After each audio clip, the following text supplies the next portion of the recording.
Welcome to another video. Got the beautiful 2023 Renegade XRS up here in Cochrane, Ontario. We've been out here volunteering for the week and finally getting a chance to put some miles on it and getting it all broken in.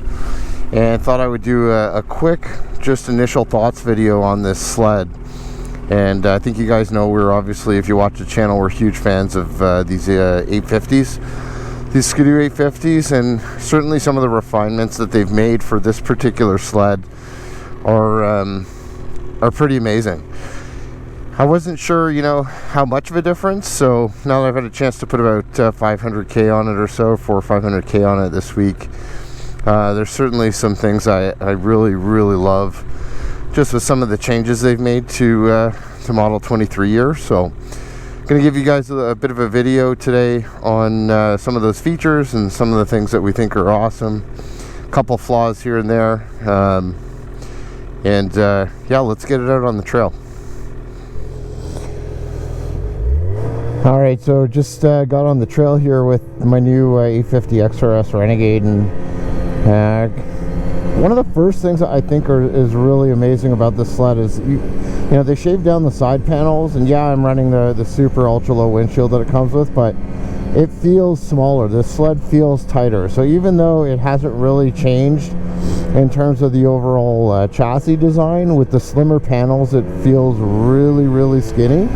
Honestly, it's kind of like a motorbike. That's what it reminds me of. Really great field of view up front, and even the wind protection is still really good. Of course, with a bigger windshield would be better, and if I had, the side deflectors, let's say, with a low windshield, it would be even better. But I was surprised, because I thought being that much slimmer, it would be a much colder ride. I really don't find it, so, but that's the case. So it's pretty sweet. I mean, the biggest thing, obviously, going down the trail, you're going to see immediately is the gauge, and it looks phenomenal. It works really well. Because it's so much bigger this year, one of the biggest complaints I had in the past is when you're running down the trail, it's not perfect in sort of their perfect field of view in terms of your sight line down the trail. With the Polaris axis, I think it's raised up a little bit. This is still better than what it was, just because, again, you've got a little bit more height compared to what it used to be. So the new gauge, if you ordered these sleds and you got the spring edition with the gauge package, it's certainly much better field of view, and I think you guys will find that when you glance down, you can see everything really clearly. The numbers are big, and the gauge is very easy to read, which I really appreciate. And we'll do an in-depth gauge overview video. I think there's a few circling out there already, but we're going to do one anyway, just to show you guys some of the new functionality.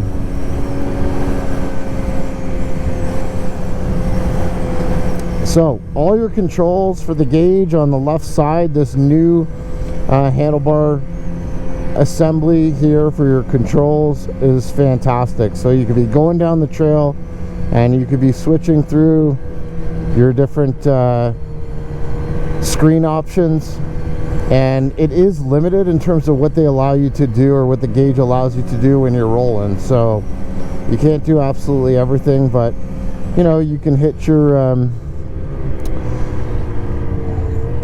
your handlebar warmers, you can hit your smart shocks adjustment. I mean, there's really tons and tons of features with this new gauge and with this sled that you can really get just by the quick touch of a button here.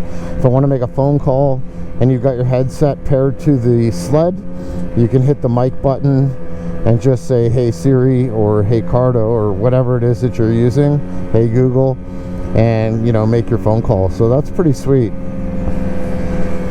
I just like the ability to control and really not have to move my hand to get to whatever it was. I mean, with my last one with the joystick on the side, you had to take your hand off the bars, right? So if you're going down the trail, you don't want to be one-handed, that's for sure. So I can honestly say, the sled feels faster than previous model Gen4 850s.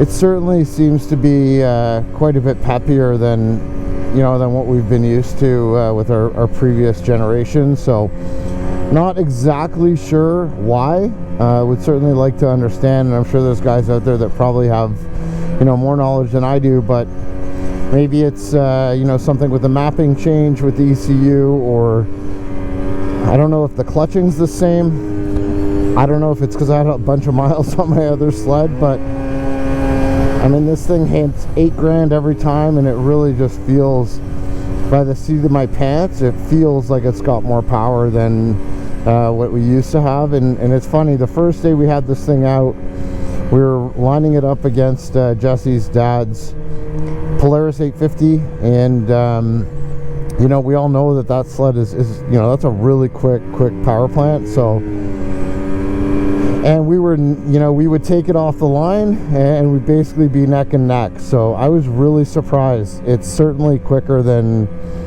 what we've been used to in the past. So that was pretty cool to see, and certainly making it, you know, tons fun to drive.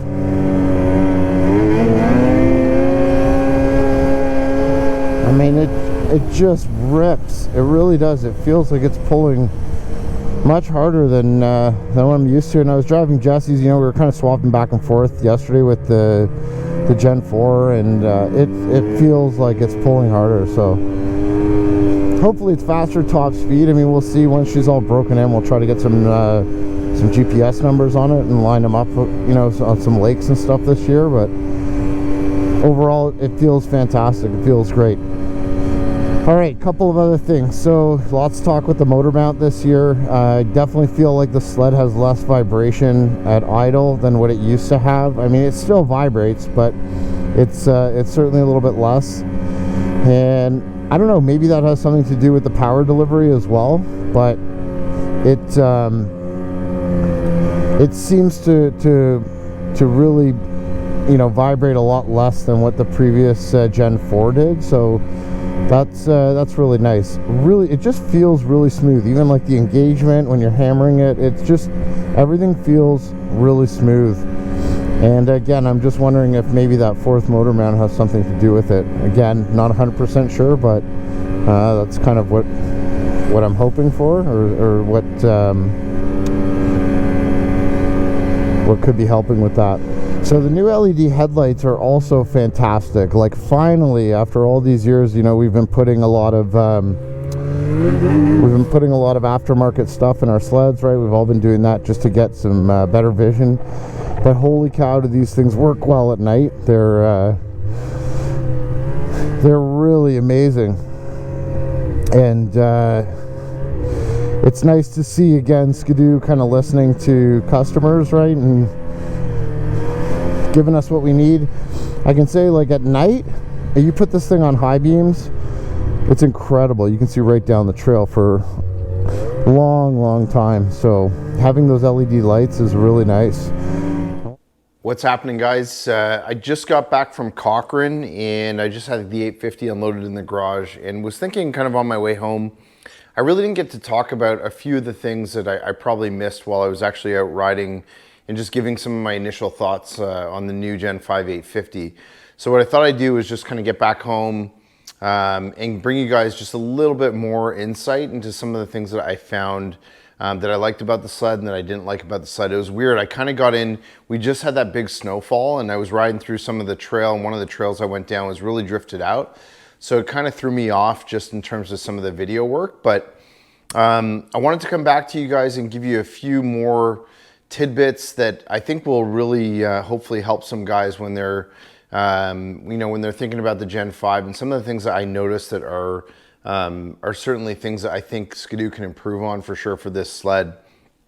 The first thing right off the bat, this sled worked awesome for the first you know, probably 700K that I was riding it, and then I definitely started to notice that I had no top end. And what I mean by that was basically anything from, I could only get the sled to rev up to 7,500, and we tried a bunch of different things. Adjusted the belt because I knew I had just broken that in. We actually thought at one point it might be a fuel problem. So we put some, Jeff was always carrying isopropyl rubbing alcohol with him. We dropped some of that in the tank, didn't work. Fueled up a couple of more times, and I think it worked for like, maybe a couple more hits, like full throttle, but then it went back to again, just couldn't get it, over 7,500, even 7,400, I think the next day that I had it. So we've seen this before with the 850. And again, I'm really not sure exactly what's going on yet. I've read some stuff online that there may be some issues with the early builds. I basically went through the sled again. My buddy told me to check the power valves to see if a bolt's fallen out. Nothing wrong with the power valves. So I'm gonna look into it a little bit more. I don't think it's a belt issue. I'm hoping that that's not what it is, but I got to play with it a little bit more and hopefully get some more time with it just to see what's going on. But these things are notorious for getting heat soaked, and that's been part of the issue, is just the amount of heat that builds up in there. When I touched the secondary clutch, it was really hot. So I'm just thinking, again, running these things at really high RPM for long periods of time, certainly not getting the performance that I wanted to get out of it. And I, frankly, I had the same issue with the Mach for a while as well, until we got that sorted out. So we're gonna work with it a little bit more just to see, if we can figure out what's going on. If not, it's gonna go back to the dealer, and we'll see what they can say about potentially maybe just doing the remapping or something like that. The couple other things that were really strange, and I've seen this happen with the Mach. I didn't talk about it last year, but I did have the Mach when I noticed a couple of times when I was following Jesse in heavy snow dust, the gauge would blank out. I had the same issue with this thing this year. So I noticed when I was following some of the guys in their snow dust, I had the new gauge, it would totally just turn off. So I wasn't really, thinking anything at first. I don't really know exactly what's causing it, but I am gonna try just some dielectric grease on the electrical connectors, see if that has anything to do with it. We ran it in deep snow and powder for 100K when we were doing the backcountry ride, which you guys will see on video. And I'm just wondering again, if that maybe some of the snow that got into it had anything to do with it. But it happened probably 5 or 6 times, on our trip in Cochrane, where I had the gauge just completely blank out. I would have to basically, pull the key off it, and then basically put it back on and restart it in order to get my gauge back. So that was a little wonky as well. Wasn't too happy with that. Overall, those are the two big things right now that I think for me are a bit of a pain. Everything else about the sled is awesome. The sled handles great. It's very similar to the G4. It just feels better to me because it's slimmer and it's narrower. But everything else about the sled, I really enjoyed. I'm happy that I got an 850 this year with Smart Shocks. Had a chance to really run this through bumps on our last trip on the way back. You can rocket this thing down stutter bumps and not even worry.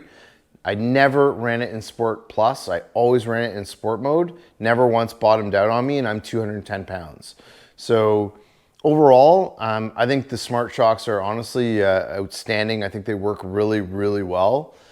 Sure, is there other stuff out there that might work better? It's possible. We had a lot of conversations about, Elka shocks on the trip. And yes, I would love to try the same sled with a full $5,000 Elka suspension. But I think for anybody who's kind of like me, who's just sort of running and kind of mashing trails, the sled did very well. Very impressive. Love everything about it. I love the look of it. The ride is great, and certainly, again, I'm just happy that I was able to get one this year with Smart Shocks. I think that worked great. There's, the one thing, then I think the downfall with some of these, the G4s and G5s is the transfer, and I don't think a lot of us have sort of figured that out yet. This one's studded with 96 studs on a 1.25 track. I would love to have, maybe try the 1.5 inch this year with some studs on it to see if that makes a bit of a difference. But for the most part, again, for anybody who's running primarily trails, you're looking for the machine that's going to do it all in, nice groomed trail, hard packed trail, big bumps. This is the sled that definitely does it, and does it very well. So I was really impressed overall. I love all the functionality with the new gauge and some of the features, and you're going to see shortly a full in-depth overview of this new 10-inch gauge. It's fantastic. The biggest thing for me with this gauge is visibility and line of sight down the trail. I talked a little bit about last year how those the 7.8 display, it's not really up and in front of you, kind of like the Polaris gauge. And while this one isn't either, it's still a little bit higher.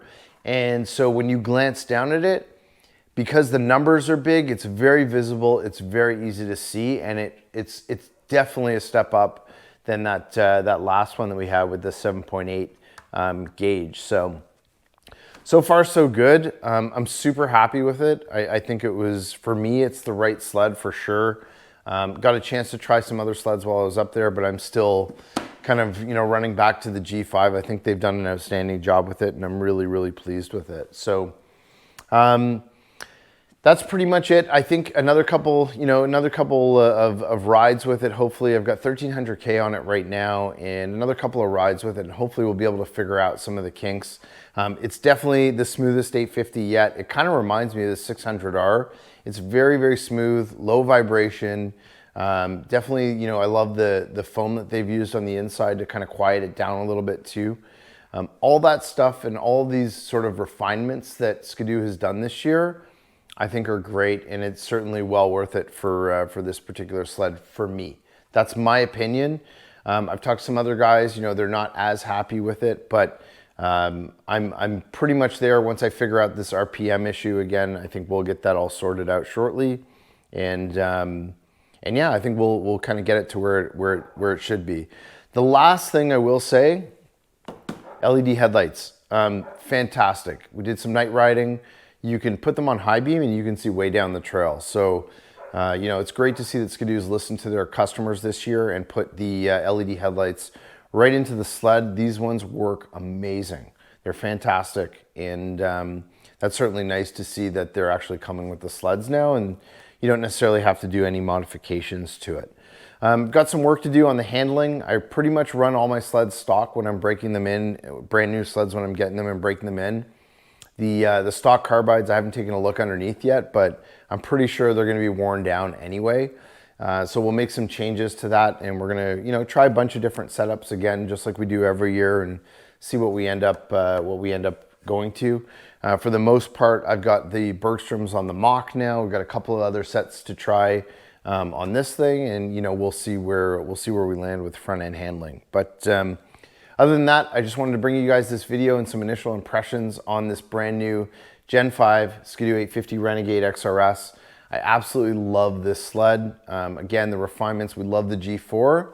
This one's definitely, a step above, and I'm really happy and really pleased with everything so far. So hope you guys enjoy the video, and we'll certainly bring you more content coming on this sled as we get some more miles on it, and we'll see you on the next one. If you liked that video, be sure to hit the like button and subscribe to the Sledaddicz YouTube channel, where we release content on everything snowmobiling.